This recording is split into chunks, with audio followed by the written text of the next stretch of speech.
Welcome to The Shot with Cosmos. Here's to Williamina Fleming and the White Dwarf. White Dwarfs! Ooh.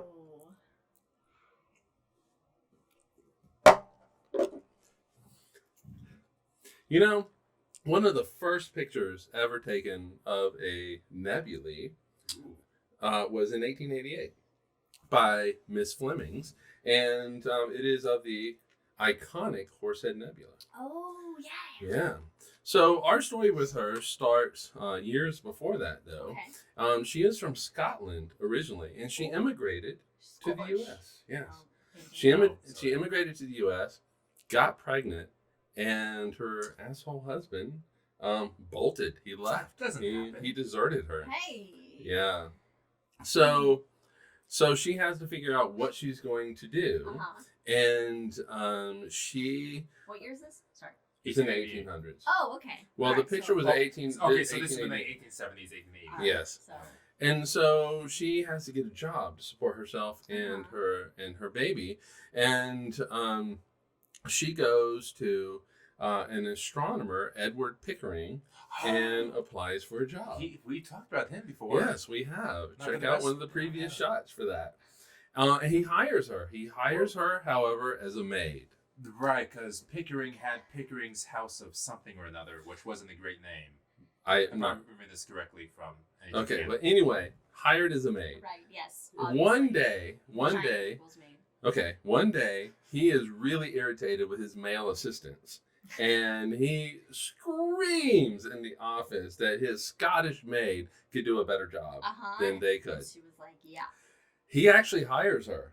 He Hell yeah. hires her. So Fleming's is now working with Pickering, Mm-hmm. and she is taking measurements of stars, spectrums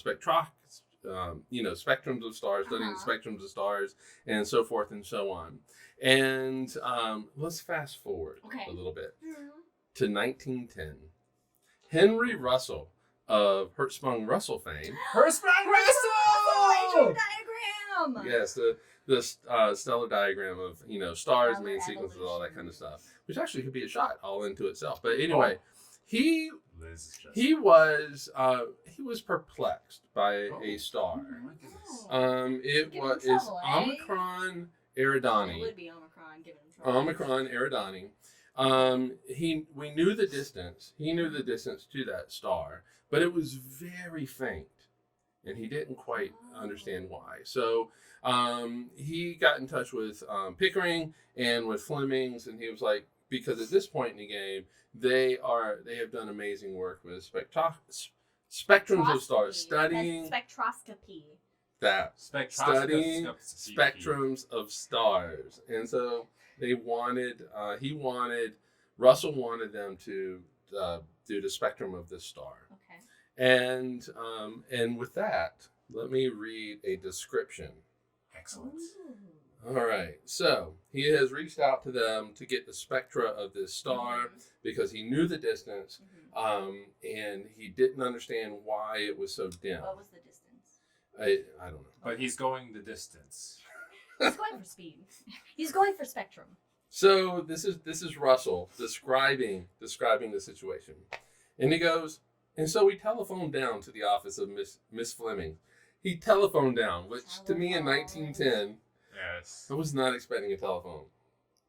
I realized it was invented. Like a telegraph? Yeah.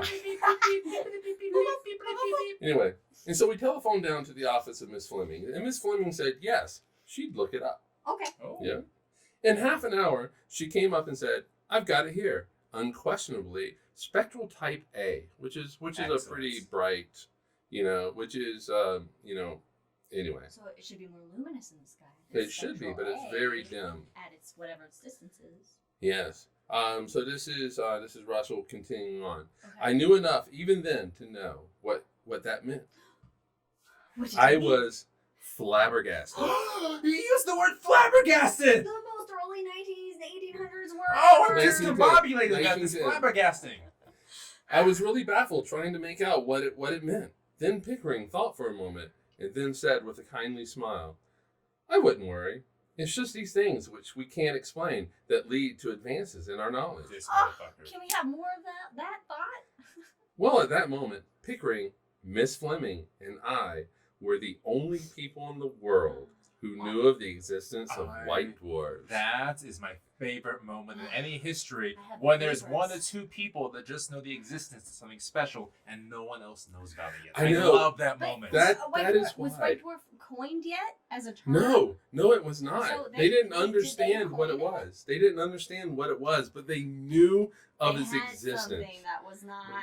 And I just love that because in every type of real resource situation, there was a moment where Yeah. whether it is Brandon talking Einstein, yeah, just like Brandon was saying, or with the Higgs boson, where there's just it's either one person or a handful, or just a couple handful of people that know. that know something that nobody else in the world has ever known and has ever seen. There would be, I'm going to go off in a moment here. There's a moment right now where only a handful of people know what the James Webb is seeing, which by the time this comes out, I've people heard will it know brings about it. It's Tears brought to their eyes.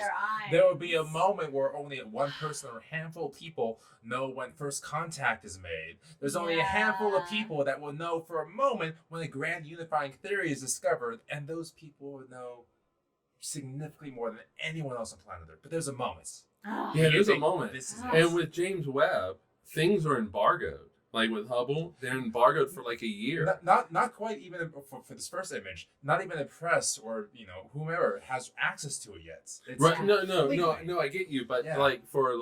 with Hubble, and also going to be with James Webb, the actual principal investigator Oh. has access to that data Yeah. for a year, and there's just that amount of time. I have all this information to I myself. have the power.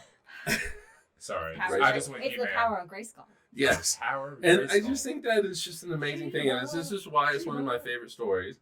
And Fleming, who started out as a maid in the office of Pickering, went on to become an honorary member of the Royal Society because at that Excellent. time they did not allow women. Yeah.